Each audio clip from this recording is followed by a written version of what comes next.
আসসালামু আলাইকুম। Right form or ভার্বের তৃতীয় ক্লাসে আপনাদের সবাইকে স্বাগতম। এর আগে আমরা রাইট ফর্ম অর ভার্বের দ্বিতীয় ক্লাসে ভার্বের এস এবং ইএস ফর্ম কখন এবং কোন ক্ষেত্রে বসে তা নিয়ে ডিসকাস করেছিলাম। আজকে আমরা ভার্বের বেস ফর্ম অত্যন্ত গুরুত্বপূর্ণ একটি ফর্ম ভার্বের বেস ফর্ম নিয়ে ডিসকাস করতে যাচ্ছি। চলুন, ভার্বের বেস ফর্ম অর্থাৎ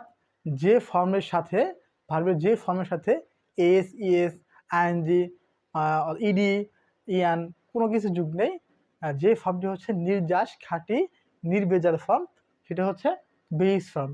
এখন এই বেস ফর্মটি কখন এবং কোন ক্ষেত্রে বলবে তা নিয়ে আমরা আলোচনা করতে যাচ্ছি। দেখুন, মাত্র 4টি ক্ষেত্রে ভার্বের বেস ফর্ম বসে। কয়টি ক্ষেত্রে? 4টি ক্ষেত্রে। প্রথমে প্রেজেন্ট সিম্পল টেন্সে ভার্বের বেস ফর্ম বসে। এখন কথা হচ্ছে প্রেজেন্ট সিম্পল টেন্সে কিন্তু আবার এস এবং ইএস ফর্ম হয়। তাহলে কখন এস এবং ইএস ফর্ম হয় এবং কখন বেস ফর্ম হয়? আমরা এটা আগে জেনেছি যে যখন প্রেজেন্ট সিম্পল টেন্সে সাবজেক্টটি থার্ড পারসন সিঙ্গুলার নাম্বার হয়, সেক্ষেত্রে ভার্বের সাথে এস অথবা ইএস যুক্ত হয়। এখন তাহলে বেস ফর্ম কখন?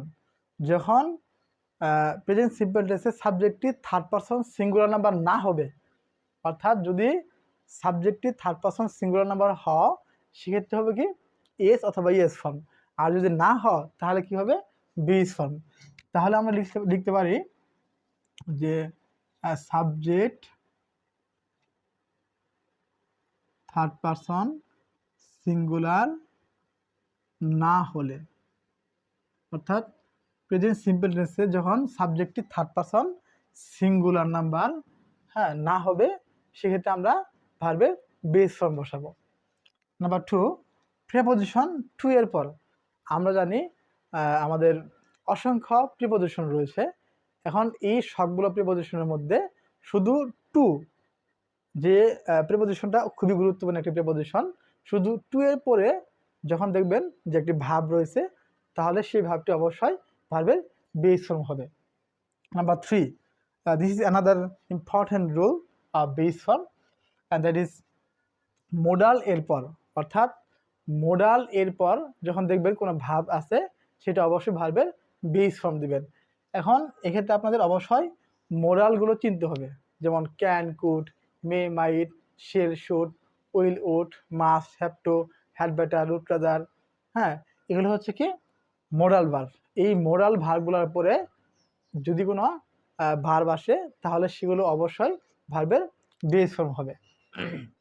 এরপর হচ্ছে number 5, don't, doesn't, didn't. Don't, doesn't, didn't এরপর, অর্থাৎ যখন দেখবেন কোনো সেন্টেন্সে কোনো ভার্বের আগে ডোন্ট, ডাজেন্ট অথবা ডিডেন্ট, অথবা হতে পারে ডোন্ট মানে হচ্ছে কি ডো নট, ডাজেন্ট মানে কি ডাজ নট, আর ডিডেন্ট মানে কি ডিড নট। যদি এই কথাগুলা থাকে তাহলে এগুলোর পর অবশ্যই ভার্বের বেস ফর্ম বলবে। চলুন বিষয়গুলো এক্সাম্পলের মাধ্যমে ক্লিয়ার করা যাক। প্রথমে we play football daily. We play football daily, এটা একটি প্রেজেন্ট সিম্পল টেন্স, এবং এটা কি, এটা কিন্তু ফার্স্ট পারসন প্লুরাল। এই সাবজেক্টটা হচ্ছে কি ফার্স্ট পারসন প্লুরাল।